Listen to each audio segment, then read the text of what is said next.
In last parts जो cantilever beam के questions थे वो हमने कंप्लीट कर लिए थे। जो डेरिवेशन है, 3 मेन इंपॉर्टेंट डेरिवेशन थे in case of cantilever beam. अब हम सिंपली सपोर्टेड बीम देखते हैं, क्योंकि जो लास्ट ईयर यूनिवर्सिटीज़ के न्यूमेरिकल्स आए हुए हैं वो सिंपली सपोर्टेड बीम पे भी आया हुआ है। ठीक है, तो सिंपली सपोर्टेड बीम भी बहुत इंपॉर्टेंट है, हम इसलिए देखते हैं। तो ये एक सिंपली सपोर्टेड बीम है, ए पॉइंट और बी पॉइंट पर रिएक्शंस हैं और मिड में लोड डब्ल्यू लगाया गया है। तो ये एक सिमेट्रिक बीम है। Okay, this is the symmetric beam, the load is applied in mid of this beam. तो इस केसेस में हमें डिफ्लेक्शन स्लोप फाइंड आउट करना है। इलास्टिक कर्व हमारा कैसा होगा, कुछ इस तरह का होगा, और ये सिमेट्रिक बीम है।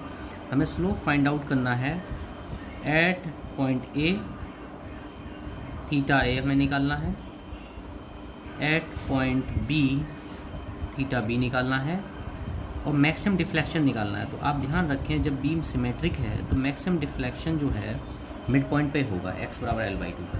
तो ये आप रिमेंबर रखें।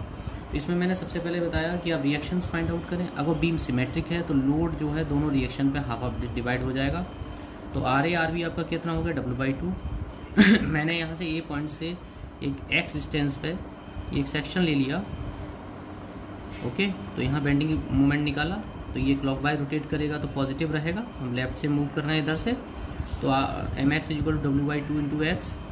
आपने EI/d2/dx² इक्वल टू mx, ये इक्वेशन है आपकी, इसमें वैल्यू रखी, इसे अगेन इंटीग्रेट किया, तो आपका EI/d2/dx equal to W/4x² plus C1, ये आपका स्लोप की इक्वेशन आ गई। अगेन आपने इंटीग्रेट किया, तो EI/W/12x³ plus C1x plus C2, ये आपकी डिफ्लेक्शन की इक्वेशन आ गई। अब आपका काम क्या है, C1 C2 दोनों कांस्टेंट को निकालना। तो एट x बराबर 0, यहाँ पे x बराबर 0 है तो y इक्वल टू 0, डिफ्लेक्शन 0 होगा, तो हमारा C2 0 हो गया। अब हमारा एक कांस्टेंट रहेगा C1 जो मुझे निकालना है। तो इसे निकालने के लिए मैं स्लोप इक्वेशन का यूज़ करूँगा, और एट x बराबर L, एट x बराबर L/2 आपका जो डिफ्लेक्शन होगा that is the maximum deflection, because of that this is the symmetric beam. तो ये जान लें, एट x बराबर L/2 जो आपका स्लोप होगा dv/dx that should be equal to 0, then it will fulfil this condition. इसका मतलब है x बराबर L/2 पे डिफ्लेक्शन स्लोप आपका 0 है, तो दूसरी बाउंड्री कंडीशन जैसे हम C2 निकाल लेंगे। तो यहाँ से देखो EI dv/dx equal to W/4x⁴ plus C1 at x बराबर L/2 dv/dx equal to 0। Slope is maximum at the mid point because beam is symmetric. तो यहाँ से C1 की वैल्यू निकाल ली, -WL²/16। तो हमारी स्लोप की इक्वेशन आ गई, EI dv/dx equal to W/4x² WL²/16। At x बराबर 0 रखेंगे तो हमें थीटा ए की वैल्यू निकल आई है। थीटा ए पॉइंट पर आपका स्लोप निकल आया। तो अब ए पॉइंट पे वही स्लोप होगा जो बी पॉइंट पे होगा, क्योंकि बीम सिमेट्रिक है। और हमें क्या करना है, डिफ्लेक्शन निकालना है मैक्सिमम। तो डिफ्लेक्शन वाली इक्वेशन ली, उसमें C1 की वैल्यू रख दी, EI/y equal to W/12x³ minus WL²/16 into x. At x बराबर L/2, EI x बराबर L/2, deflection is maximum, so we will find out this maximum deflection. तो हमारा YB इक्वल टू आ गया WL³ divide by 48EI, that this is the YB equal to Y maximum. तो आप अब ये दो फार्मूले याद रखेंगे कि अगर कोई इस तरह से आपकी सिंपली सपोर्टेड बीम है, ए पॉइंट बी पॉइंट, और अगर बीच में पॉइंट लोड लगा हुआ है, तो आपका मैक्सिमम डिफ्लेक्शन होगा वो आपका सी पॉइंट पर होगा, और उसकी वैल्यू होगी WL³ डिवाइड बाई 48EI, और slope theta A equal to theta B equal to आपका होगा WL²/16EI, WL² divide by 16EI। ये आप दो फार्मूले याद रखेंगे। ओके, ये दो फार्मूले याद रखें। इसके बाद थोड़ी कॉम्प्लिकेटेड प्रॉब्लम देखते हैं। ये इसेंट्रिक कंसंट्रेटेड लोड, ये आपकी सिंपली सपोर्टेड बीम है, लेकिन लोड जो है मिड में अप्लाई नहीं किया गया, तो आपकी प्रॉब्लम बढ़ गई। और इस तरह के न्यूमेरिकल आए हुए हैं यूनिवर्सिटी एग्ज़ाम में। अगर लोड इसेंट्रिक हो जाता है तो काफ़ी डिफ़िकल्ट हो जाता है। तो यहाँ ए डिस्टेंस पे W लोड लगाया गया, जो कि ए पॉइंट से ए डिस्टेंस पे है, बी पॉइंट से बी डिस्टेंस पे है, टोटल लेंथ है। तो मैंने पहले ही बताया था कि आपको रिएक्शन निकालनी है। अगर रिएक्शन निकालनी है और लोड मिड में नहीं लगा है, तो आप क्या करें, W, अगर आपको RA निकालना है तो ये Y distance B divide by L, अगर आपको RB निकालना है तो W इंटू जो डिस्टेंस आर बी निकालना है तो A distance A divide by L, तो आपका आर ए इक्वल टू आ गया W B divide by L, R B आ गया आपका W A divide by L, simply निकला है बिना सॉल्यूशन के। अब हमने क्या किया, सबसे पहले इक्वेशन सेक्शन ए के लिए बेंडिंग इक्वेशन लिखी, तो bending equation for section A C हमने क्या किया, एक्स डिस्टेंस पे एक सेक्शन ले लिया, तो एम एक्स इक्वल टू क्या हो गया आर इंटू एक्स, तो W B divide by L into X, इसे हमने इसमें रखा E I D two by D X square equal to W B divide by L into X, again इसे हमने इंटीग्रेट किया तो E I divide by D X equal W B divide by 2l X square plus C one, फिर again integrate किया तो deflection equation आ गई। हमें पता है एक्स बराबर 0, वाई इक्वल टू 0 रखा मैंने, तो आपका C2 इक्वल टू 0 आ गया, लेकिन अभी C1 निकालना आपको, तो हमने इसे इक्वेशन में भी रहने दिया, E I Y equal to W B divide by 6l X cube plus C1। अब आप यहाँ पे ये नहीं कह सकते कि आपका सी पॉइंट पर स्लोप मैक्सिमम होगा या किस, तो आपको पता ही नहीं किस पॉइंट पर स्लोप डिफ्लेक्शन मैक्सिमम होगा, तो किस पॉइंट पर स्लोप 0 करें, तो आप आगे की कांस्टेंट नहीं निकाल सकते C1। तो आपको क्या करना पड़ेगा, इसीलिए ये प्रॉब्लम कॉम्प्लिकेटेड है। आप क्या करेंगे, अभी आपने AC सेक्शन के लिए इक्वेशन लिखी है, अभी आप क्या करेंगे, इस सेक्शन को बढ़ा के CB सेक्शन के लिए ले जाएंगे और यहाँ पे सेक्शन मान के दोबारा फिर बेंडिंग मोमेंट निकालेंगे।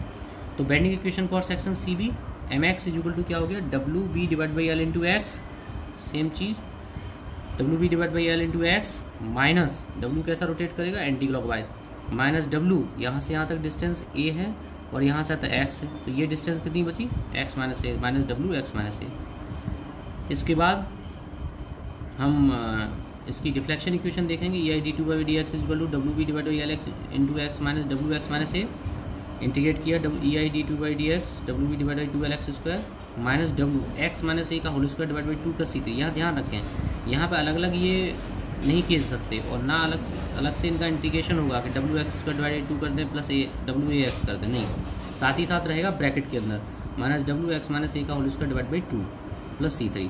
अगेन फिर इसे इंटीग्रेट हम करेंगे तो E I by equal to W B divide by 6l X cube minus W X minus A का होल की divide by 6 plus C3 X plus C4। अब हम बाउंड्री कंडीशन लगाएंगे। बाउंड्री कंडीशन हम क्या लगाएंगे, एट पॉइंट C सबसे पहले बाउंड्री कंडीशन लगाएंगे,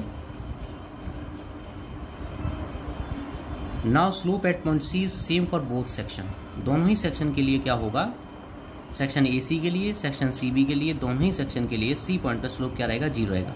तो theta for section AC and theta for section BC, slope for section AC and slope for section BC that will equal. तो आप क्या करें, ये x बराबर a रखें AC के लिए, तो हमारा स्लोप की इक्वेशन ये थी AC सेक्शन के लिए, तो यहाँ स्लोप आप कैसे निकालेंगे, E I divide D X equal to यहाँ a रखें x बराबर a W B divide by 2 a square plus C1, तो ये हो गया W B divide by 2l a square plus C1। अब आप आ जाएं इस वाली इक्वेशन में और यहाँ आप x बराबर a रख दें, तो ये तो पार्ट हट जाएगा, ये रह जाएगा W B divide 2l a square plus C3, ये रखा, तो यहाँ से आपका आ गया C1 equal to C3। Same चीज़ आप फिर अप्लाई करेंगे। Now deflection at point C same for both the section, दोनों सेक्शन के लिए आपका डिफ्लेक्शन भी सेम रहेगा C पॉइंट पे, तो deflection at point C for AC section is equal to deflection at point C for BC section CB section. तो अब आप फिर दोबारा वही लिखेंगे, तो यहाँ ये डिफ्लेक्शन की इक्वेशन है, तो यहाँ x बराबर ये रखेंगे, तो W B divide by 6l A Q plus C1 into A, C2 तो पहले ही 0 था, तो आपका ये आ गया W B divide by 6l A Q plus C1 है। अब आप सेम चीज़ इसके लिए लिखेंगे, W B divide 6l into A cube minus ये तो खत्म हो जाएगा C3l प्लस C4, तो यहाँ से सब कैंसिल आउट हो जाएंगे, C1 is equal to C3 आ जाएगा और C1 is equal to C3 रखेंगे तो ये सब कैंसिल आउट हो जाएंगे, C4 इज इक्वल टू 0 आएंगे। अब देखो आपके कांस्टेंट थे C1 C2 C3 C4, जिसमें दो तो आपके 0 आ गए, अब सॉरी दो तो आपके 0 आ गए, एक तो C4 और एक आपका C2 और C1 इज इक्वल टू आ गया C3। ओके, अब आप एक को निकाल लें C1 या C3 में किसी को, तो बाकी सब निकाल लेंगे। तो हम क्या करेंगे, नाउ फॉर सेक्शन CB, जो CB सेक्शन की हमारी डिफ्लेक्शन की इक्वेशन थी, उसके लिए हम बाउंड्री कंडीशन लगाएंगे, डिफ्लेक्शन एट x बराबर l इज इक्वल टू 0। यहाँ पे भी डिफ्लेक्शन आपका 0 रहेगा, x बराबर l आपका डिफ्लेक्शन बाई इक्वल टू 0 रहेगा। ये बाउंड्री कंडीशन लगाएंगे तो आपकी C3 की वैल्यू ये आ जाएगी, इस बार इक्वेशन में रखेंगे, अगर जो x बराबर l रख के इसे 0 कर देंगे, W B divide by 6l L Q minus W L minus A का होल की डिवाइड बाई 6 प्लस C3l, इस तरह से रखेंगे इसमें, तो आपका C3 इक्वल टू आ जाएगा W B divide by 6l B square minus L square. और इसे थोड़ा आगे सॉल्व करेंगे और इसे थोड़ा आगे सॉल्व करेंगे तो इसे और आगे थोड़ा सॉल्व करेंगे तो यहाँ से देखो C1 equal to C3 equal to आएगा -W/6L L square minus B square. तो आपका यहाँ पे C2 इक्वल टू 0 आ गया, C4 आपका 0 आ गया और C1 इक्वल टू C3 आ गया। तो आप चारों कांस्टेंट निकाल लेंगे। अब आपकी elastic curve equation for section AC ये हो गई और for section BC x is greater than a के लिए हो गई, x इज लेस देन के लिए हो गई। हमने कांस्टेंट की वैल्यू रख दी। नाउ मैक्सिमम डिफ्लेक्शन, अगर a is greater than b है तो आप मैक्सिमम डिफ्लेक्शन कैसे निकालेंगे? आप स्लोप को 0 कर देंगे AC सेक्शन के पे। तो आपके स्लोप की इक्वेशन क्या थी? ये वाली ei/d2/dx wv/2l plus x square plus C1। इसे आप 0 के इक्वल कर दें, यहाँ C1 की वैल्यू रखे तो ei/dx wv/2l minus w/6l L square minus B square, ये C1 की वैल्यू है। ओके, तो d/dx 0 रखा तो x आपका ये आ गया। यहाँ पे जाके आपका डिफ्लेक्शन मैक्सिमम होगा √L square minus B square / 3 पे। फिर आप क्या करें, डिफ्लेक्शन वाली जो आपकी इक्वेशन है, डिफ्लेक्शन वाली ये जो इक्वेशन है इसमें आपका C2 तो आपका 0 आ ही गया था, C1 की आप वैल्यू C3 की इक्वल की निकाल चुके थे। इस बारे में आप L की ये x की ये वाली वैल्यू रख दें तो आपको मैक्सिमम डिफ्लेक्शन मिल जाएगा, y maximum is equal to this much. तो ये प्रॉब्लम काफ़ी टफ है, लेकिन अगर आप प्रैक्टिस करें तो इसे सॉल्व कर सकते हैं। और इस तरह की प्रॉब्लम आपके यूनिवर्सिटी एग्ज़ाम में 2016 के पेपर में आई हुई है। तो इसलिए अब मैं वो न्यूमेरिकल सॉल्व कराऊंगा, क्योंकि आपने यहाँ तक अगर डेरिवेशन कर लिया है तो आप उसे सॉल्व कर पाएंगे, अदरवाइज़ आप नहीं कर पाएंगे। कि डायरेक्टली हम सॉल्व कराते, मैंने इसीलिए सॉल्यूशन यूनिवर्सिटी के बंद कर दिए उस समय, क्योंकि अगर मैं डायरेक्ट